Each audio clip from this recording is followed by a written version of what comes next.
Wilfred, sana kung makikinig ka sa akin. Ngayon ko i-explain na lahat. Kailangan pa talaga mahuli ka para lang malaman ko ang totoo.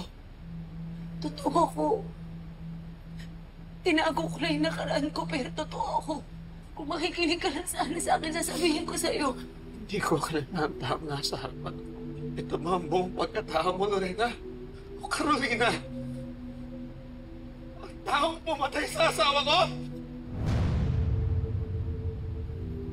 Aminin ko sa'yo nung una. Akala ko akong pumatay. Aksidente yun nangyari. Pero nalaman kong hindi pala ako. At sinubukan ko yung sabihin sa'yo. May witness ako. Si Mang Tolpo. Andun siya nung buong insidente. Nakita niya na hindi ako yung pumatay. Nung humingi ako ng tulong. Lorena, tumigil ka na! Lorena, ilang taong kayo nagsisinungaling?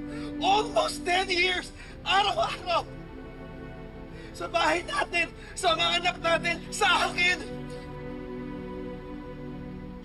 Nung nalaman ko asawa ka ni Joy, ilang beses ko sinubukan sabihin sa'yo.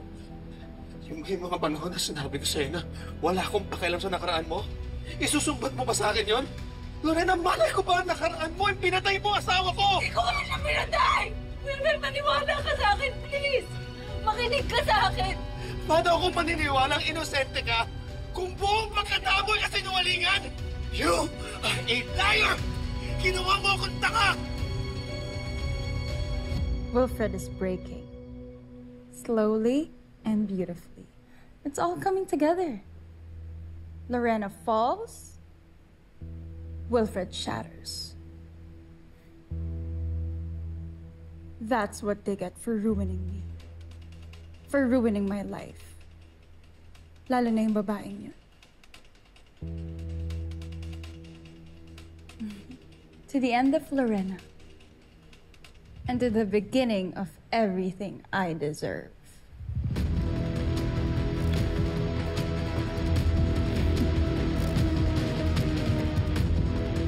Wala ginagawa ko sa Ano to? Lorena, ano to? Bracelet to ni Joy! Ang asawa kong pinatay mo! Ako pumatay sa kanya. Si Joy nagbigay sa akin yung bracelet na yan. Piniling nila ibigay sa akin yung bracelet. Kaso nagalit siya, nalagsing siya.